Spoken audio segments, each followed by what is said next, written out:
Hello, my name is Larry Tatum, and welcome to my tape on foot maneuvers.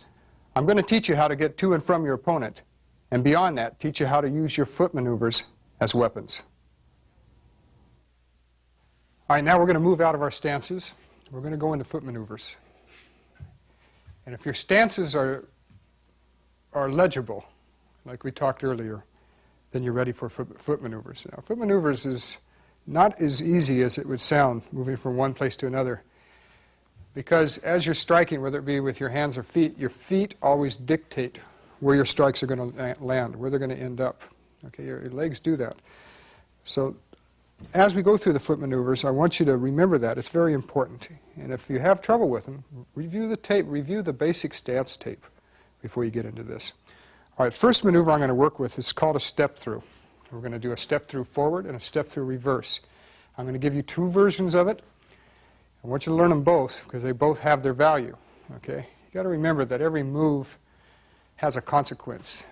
And if you know that, then you know when to use that particular move. And we'll get into this as we go on to other tapes as well. Now let's start from a right neutral bow. That means that my right leg is forward. My weight is evenly distributed on my feet. The depth is what? It's knee to heel. The width is determined by toe to heel. My feet are on a 45-degree angle, and my shoulders also follow that angle. So now we want to maneuver from this stance, but not really lose it. So if I want to maneuver forward, I open my foot and I step through. But what am I stepping through? Through what? Well, if you analyze it, you take a look at your front foot and your front guard. It's like that you're a fortress. And I did a tape in a castle in England where I compared our body to that castle as a fortress. And in essence, this is what it is a fortress. You have your first line of defense, or your wall of defense, as the name of that tape was. But this is my first line of defense. And if I decide to step through it, that's what I'm stepping through, and I'm offering a new line of defense. Or if I step through in reverse. All right, now, using a step through means that I'm going to pivot on my front foot first, and then later it's going to be simultaneously with my rear foot stepping. But right now we're going to break it up. You pivot on the ball of your front foot. Then you step through. It's as simple as that. And you end up into a new neutral bow. In this case, we went from a right to a left neutral bow. In reverse, I move my front foot back and pivot, not on the ball, but on the heel. All right? Now, let's say, well, it seems easier to learn it by pivoting on the heel and then going forward. All right, now I'm going to show you why I want you to pivot on the ball. Mr. George, would you step up, please? And give me a left neutral bow. Now I'm going to have Mr. George give me a straight right punch. That's what we'll use to deal with. And as he punches, I want his front foot on this little crack here in the floor. Go ahead and move up there. So that'll be our point of reference. Now, as he steps through and punches me, I'm going to step back into a right neutral bow and use a right inward block. All right? So as he punches, I'm going to pivot to that neutral bow, but I'm going to pivot on the ball of my foot. Go ahead. Now, as you notice, there's two conflicting motions at this point. The upper part of my body wants to go in this direction to block the punch. The lower half, pivoting on the ball, throws my hip and energy in that direction. It'll work, but I'm competing with myself, and you'll notice that I'm wide open, go ahead, for a kick from that position. Now, we go back to the same point of reference. If he shoots the same punch, shoot, and I pivoted on my heel, both top and lower half of the body are what? They're moving in unison, they're moving together in the same direction. So we have complete body focus on this block. And it also closes me up for that kick. It doesn't leave me open. It closes that kick.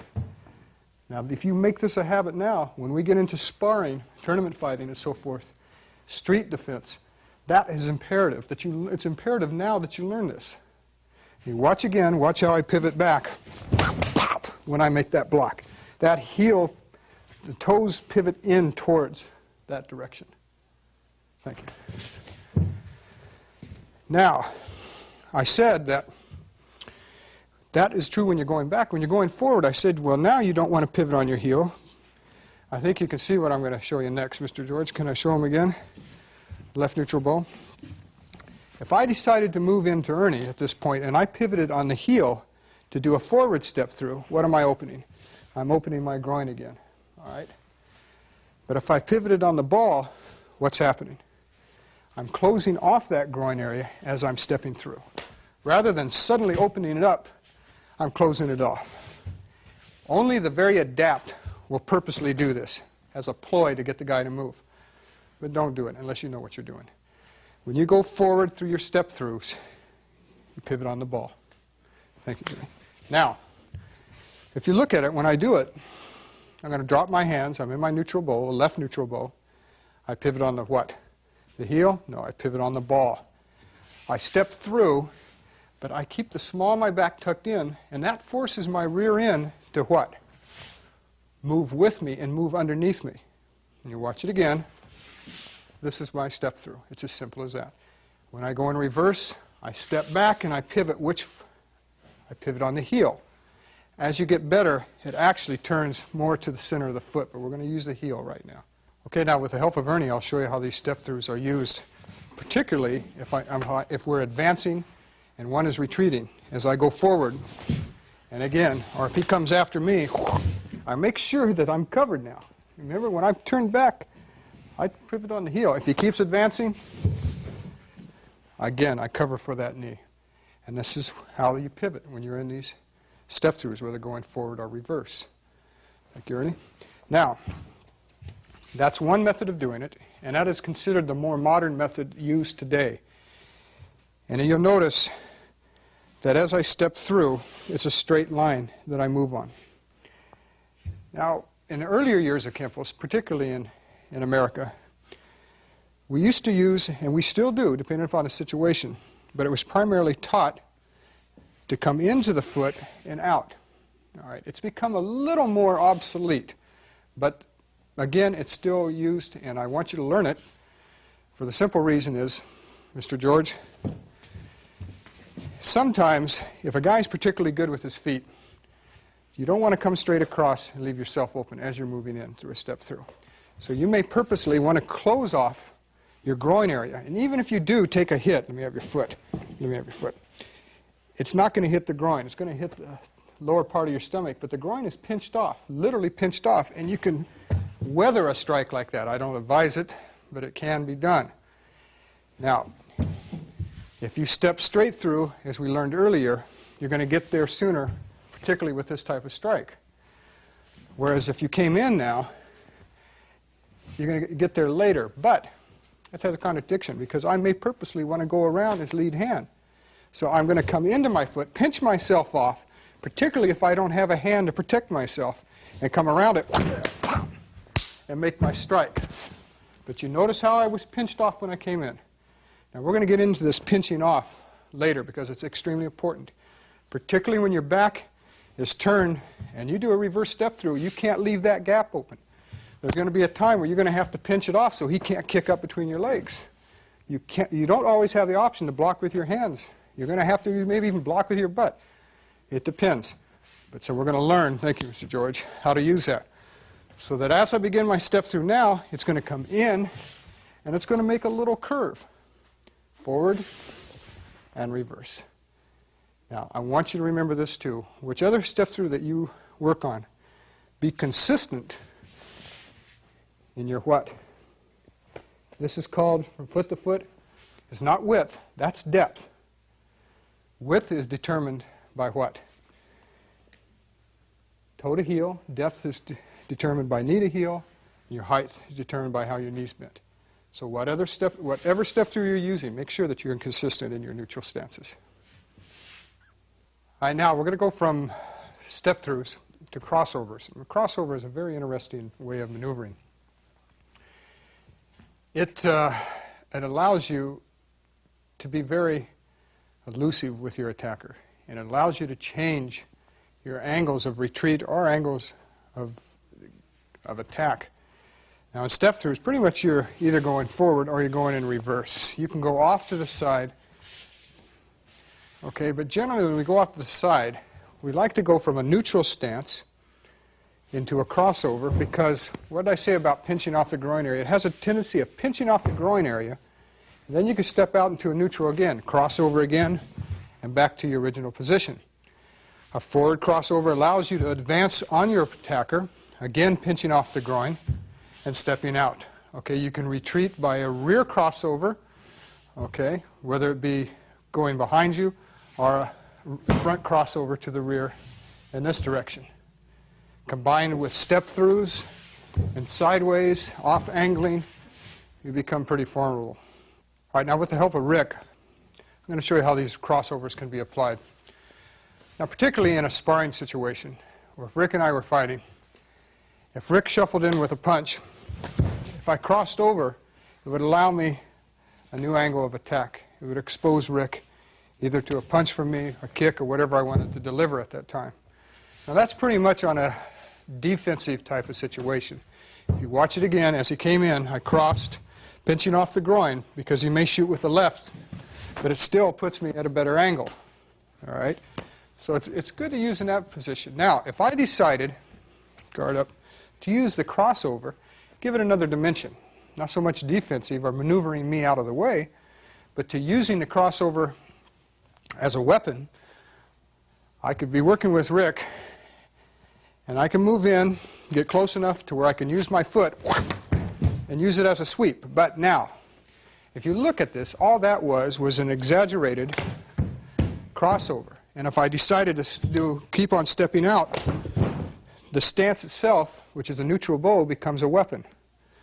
All right, now, there is a point of no return that we use in Kenpo. You might consider this line straight down between me and Rick.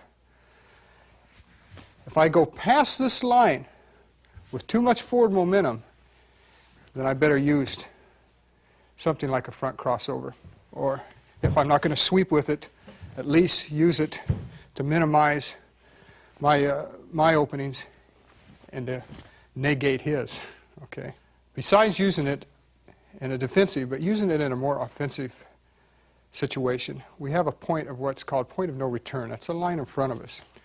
Now, when I did that first maneuver, I stayed back behind the line. So I wasn't really committed to going into finishing my crossover. But if I decide to cross that line of no return, my first sweep is no more than an exaggerated step as I begin to move to sweeping. Then if I keep stepping out, the neutral stance becomes a new weapon. I haven't even used my hands yet, or my legs as kicking, but I'm using my front crossover. Hold it there for a second, Rick. If I retrace my step, it was no more than this. That's all it was. Thank you, Rick. All right, now, if we start from a neutral position, and I decide to cross forward, and I unwind, the moment that I stop that crossover, it's no longer a crossover. It's a what? It's a twist stance, and we learned that earlier. Okay, if I stop it here, it's a twist stance, and then back to my neutral position.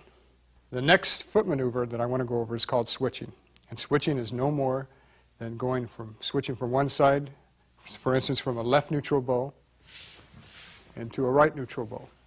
Now, as you do this, you don't want to gain or lose any distance necessarily, but what you do want to do is to be able to shift from side to side without exposing yourself. Minimize your exposure. The safest way, I'm going to start with that first, is to bring your lead foot back to your back foot. Don't change your height. Then step out with the opposite foot into your neutral position. Now that's the safest. If I step forward first and then back, it's fine for the more adept. But in the beginning, you're stepping right into somebody's action. Mr. George, can I use you on this? I need your help. For instance, I'm fighting Ernie, so I decide to switch my stance. But in switching, I step forward. Well, I'm walking right in to all of this action. And if I'm good enough, I may parry and block it. That's fine. But even so, you don't take unnecessary chances. Even the more adept don't do that. The safest way for me to do it is to step back, then forward. Or you can hop and do it. Hopping's fine, providing you don't get too high off the ground, because the moment you're off the ground, you're very vulnerable, especially the guy who's good at sweeping and using his legs. All right, now let's give another dimension to switching other than just switching side to side. And like I said before, many times when I give an example, I want to give an old example with it. For instance, if I was attempted sweep with the staff and I crossed behind, we're in a twist stance. The switch allowed me to get up above the stick, but also with his fingers wrapped around it. As I stomped it, what happened to his fingers down there? They also got stomped. And then if I move from my twist stance into what? Into a reverse bow, the stance itself becomes a what? A weapon. If I go a little further and I stomp with my heel, I'm in a cat stance. And there's the stances are becoming weapons again. All right, next foot maneuver I want to work on is called shuffling. Basically, there are three types of shuffles. There's a step drag, a drag step, and a push drag. Now, we're going to start with a step drag first. It's the easiest. Basically, it starts from a neutral position. That's what we're going to work from. And it gives us a way of advancing by creeping up to our opponent. We step and drag. And whatever I step with my front foot right now, if it's, say it's 6 inches, then you drag 6 inches. You can go 6 inches and drag all the way up and then step back out. So there's many ways that you can vary it. You look at it from the side view. You step, drag, that's all it is. And you maintain the same depth in your stance, unless you're purposely going up to here for a reason, which I'll show you how we'll use that in a minute. Now that's called a step drag. Step drag forward, step drag in reverse. Okay, now we have a drag step. Okay, this is where you drag your rear foot up and step with the front foot. Or drag your front foot back and step with your back foot. Those are called drag steps. All right, now we have a push drag, which is probably the most common. Now push drag is no more than stepping with the lead foot. And as you do it, you push off with the back foot. And you maintain the same depth, whether you're going forward or back. All right, and this is probably the fastest way to get you to your target. Rick, can I use you in this example here? Good. Put your right neutral bow. If I was far enough from Rick and I wanted to creep up to him, I can step, drag, gradually move back and forth with me. As he moves back, I can kind of creep in just a little bit. If I don't find myself getting there soon enough, I don't want to take too deep of a step, sweep me. Because before I drag that back foot, I may get swept. All right, now, so this is where I'm going to have to switch one of the shuffles. We started with what? A step drag, step drag. Instead of going deeper to get to Rick, I use a drag and then a step. Pop. Add it with a strike or whatever you want to do. All right, now, on my way out, I can use a drag and then a step. A step and then a drag. And break the knee. So we're going to employ this in many ways later on. Now the fastest one, put your guard up, is to use a push drag. And a push drag, like I said, is a step with a push with the back leg. And that allows you to get all of your body to where it should be all at once. Everything arrives there at the same moment, all at once. Okay, that's a push drag. If I'm too close and I'm getting tangled up and I want to get out in a hurry, I push drag. All right, now, I'm going to add another little foot maneuver that I do want you to practice. I call it creeping. In a way that you can creep up on your opponent. There's no more than what? Little twist stances, maneuvering in and out. Okay? It's for the more adept. But as Rick moves around, you find that you want to tease and break up the action. You use this creeping type of motion. Then you can step in, drag out, push drag, drag step, pop, whatever you need to do. All right, now let's go over hops. We have, well, there's three of them. We have hops, we have leaps, and jumps. And they're not the same. They all serve a different purpose, and the name tells you exactly what they are. Now, if you've been practicing from the previous lesson how to stand on one leg, you're going to see why it was important and why I was so adamant about learning that, because now we're going to learn to hop. And a hop is just that. You're hopping on the same leg. That's a hop. And you've got to be able to learn this, and I'll show you why. Rick, can I use your assistance on this?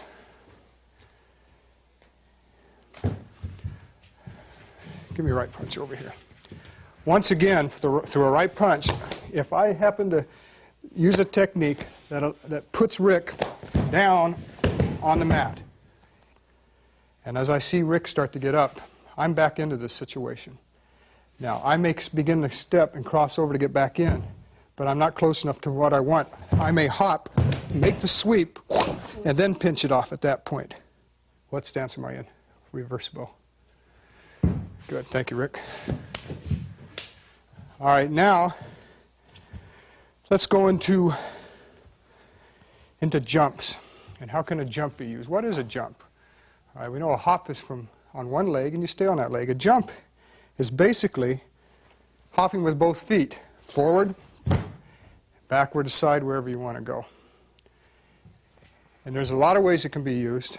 For example, Mr. George, if you would start to swing your staff again, if I get, not a low sweep, but if I get a sweep, well, yeah, we'll call it low, but not as low as the last one we did, a sweep about as high as my calf muscle, and he begins to sweep, there's where a hop can be used.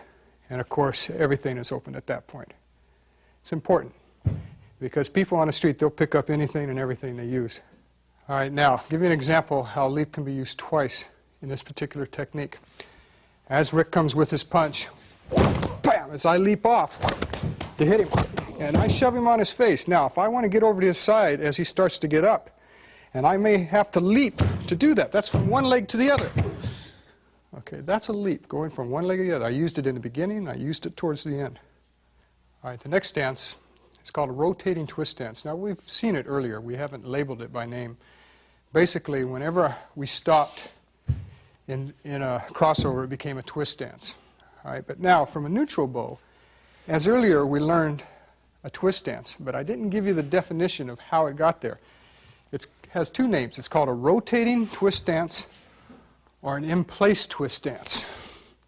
In any regard, it's an extremely deceiving stance, but it's very powerful. And you might say, well, how can a stance like that be powerful? I'll give you an example here. Mr. George, if I'm fighting my opponent and I shuffle in and to punch him towards his face, but if he checks it and I can't hit here, the twist stance can roll right up on his back leg and break his ankle at this point where my arm keeps him checked. So rather than still try to fight with my hands, immediately I go to another level. And if you can see right here, if I put any more pressure, it's going to break. He'll go down. Now take a look at this twist stance from the side. Follow along with me. Begin it from a neutral position and just rotate. And literally, like I said earlier, screw yourself down into the ground. Keep an erect posture. It's very deceiving. It can help strikes from the hands, but by itself it becomes a tremendous lever. A tremendous lever. To this side, then go back to the horse. I'm going to go over another maneuver. It's called covers. And when you cover, basically, it's to change direction from front to rear in most cases, or from side to side. But we're going to use it front to rear first. And basically, we're going to do it from a neutral position. If I'm going forward and I'm fighting somebody up here, and if I have an opponent behind me, and if I take my rear leg and slide over and turn into it, that's one way of doing it. I wouldn't advise it unless you have a lot of experience. Even then, be careful with it. The safest way is to take your leading leg, wherever it's facing, slide it over just far enough so that when you pivot, you have a toe-to-heel alignment. But now you're in a right neutral bow facing the opposite direction. And if I want to go back to where I was, I take my leading leg again, slide it over, and pivot back. With the help of Ernie George now, I'll show you how we're going to use this. All right, now, Ernie's facing this direction. I'm his opponent here. But he has somebody behind him. If he uses his rear leg to cover, go ahead. He's walking right into the action. And not only up there, but that's walking into the action too. His groin area. Go back to where it was. If he uses the lead leg, go ahead, then he's covering himself naturally, plus the groin area is not open. So he's moving away from my action rather than moving into it. Go back to where you were. Do it with the back leg. Go back to where you were. Use the front leg. Now you decide for yourself which one you want to use in combat. All right, now, as I said, covers generally working forward and backwards, but you got to understand as well they work laterally. And that's if I want to cover to that area, rather than using this leg and opening myself up, I'll use my back leg at this point and cover this way. I can cover by stepping back. Fool around with this. Work it out. See what it offers you. It's important to learn because we're going to be using this later on the other tapes when we get involved in more one fight. When we're fighting 3 or 4 guys, you're going to need this cover. There will be times where I will have you cover with the back leg. Right now, I don't want you to. It's not safe at this point. But later on, as you become more adept, a cover with the back leg can be used and is used. But right now, cover with the lead leg for the purposes of just switching from a front opponent to a rear opponent. The next foot maneuver is called a C-step. That's a common name for it, but basically it's no more than working on half a circle. And at this point in the tape, I wanted to start discussing the circle a little bit because we're really going to be covering this as we go further along. Wherever I'm standing, where I'm facing is considered 12 o'clock. Behind me is 6, to my right is 3, to my left is 9 o'clock. And we have 45-degree angles with 10 o'clock, 4 o'clock, 2 o'clock, and 8 o'clock. Remember that because I'm going to start referring to this now more often, especially in foot maneuvers, because we're changing so many angles that we've got to have a point of reference. And then at 12 o'clock to 6 o'clock, there's a circle that we're standing in the center of this circle. And this is what we're working around. And a C-step is no more than working half of a circle. All right? Now, it can be used by stepping over with your lead foot and stepping through. But instead of doing a regular step through, it's a wide oval. It's called a C-step. Use it going forward and use it going backwards. It's important because, and in reverse, it can be used. We're going to be using this in a lot of techniques. All right, so Rick, can I use your assistance here? Over here into a left neutral bow. If Rick comes in with a straight right punch and I want to off-angling, I can use the C-step. Okay, now you know me by now if you've been watching these tapes. There's a lot of options that I have open to me. If you watch it again, if I work my hands, I can parry, step in, strike with my hands. If I don't want to use my hands, I can use my C-step and come in with a kick from this angle. All right? There's a lot of options, but it's important that you learn this particular stance. The next foot maneuver is called a figure 8. It's important as well as everything else. It's a little harder to do, but you've got to visualize a figure 8, and that's 2 overlapping circles, side by side, or they can be vertically, or they can be diagonally. They can be overlapping from 12 to 6, from 3 to 9, from 2 to 8, from 10 to 4. The important thing is, though, is to follow that pattern. Now, if I make a circle with my lead leg, there's the beginning of that figure 8. If I come around with this side, they overlap. Now, you've got to understand, when I speak of a circle, it doesn't mean that I have to actually complete 360 degrees that constitutes a circle. That's not the important thing. If I complete 290 degrees, okay, then that constitutes the circle because we still see the ghost image. That's what we call a circle. All right? So if you see this overlapping here, here's the other circle. So basically you have your 2 figure 8s in here. With the help of Ernie, I'm going to show you how this figure 8 can be applied. If he comes through, there's a double sweep. That's what the figure 8 takes. Now without me showing you, again, you can imagine what my hands can do at this point. But that figure 8 occupied his feet. Now, if he comes back in, and my sweep is a little too strong, and he does go down on the first shot, if he comes around to grab me, to hook me, my second circle now can sweep in, keep him open, and keep that away from me.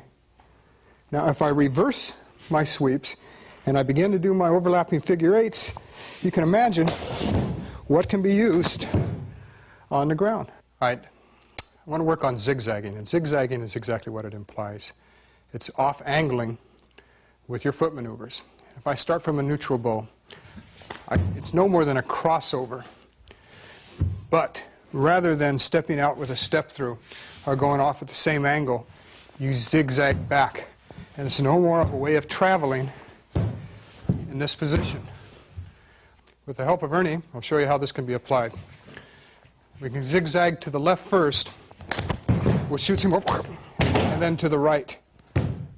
And if I take one more zigzag to the other side, right, I have a stop at this point, and again, you can imagine what I can do from here. The last maneuver I'm going to cover is called broken rhythm. Now, it's not a foot maneuver per se, but broken rhythm is used in all basics. And it's a way of, you might say, stuttering motion. And as you stutter motion, your opponent doesn't really quite know what you're up to. For instance, if we're moving together, and I start slow, and I kind of ease myself into it, but then I begin to stutter my stances. He doesn't know if I'm going to step through or if I'm going to go back or what I'm going to do. But it keeps him occupied so that if I do make a commitment, he doesn't know when that commitment is to be made. If you watch it, even with my hands, you never quite know when it's going to happen, but until it's on top of you. Thank you, Ernie. Now, again, you can use this in any foot maneuver. I would begin in a neutral. It's part of a step and then a drag, and then a push drag maybe, or a drag step, and then a push drag in reverse. A partial, a halfway step through, and then a fake, and then back forward again. Part of a switch, but not quite. Part of a crossover, but then you changed your mind and you came back. Now, I'm talking about this now because we're going to be employing this later on throughout the tapes. So learn it, analyze it, see what I was doing. If you have to slow your tape down to pick it up, then do it. Good. In conclusion, your foot maneuvers, as I've shown, can be used from getting you from one target to another, from one point to the other, but I've also showed that they can be used as weapons. Remember this.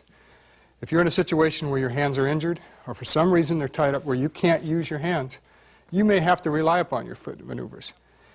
I'll give you an example, and you see at home some of them that I'm going to use.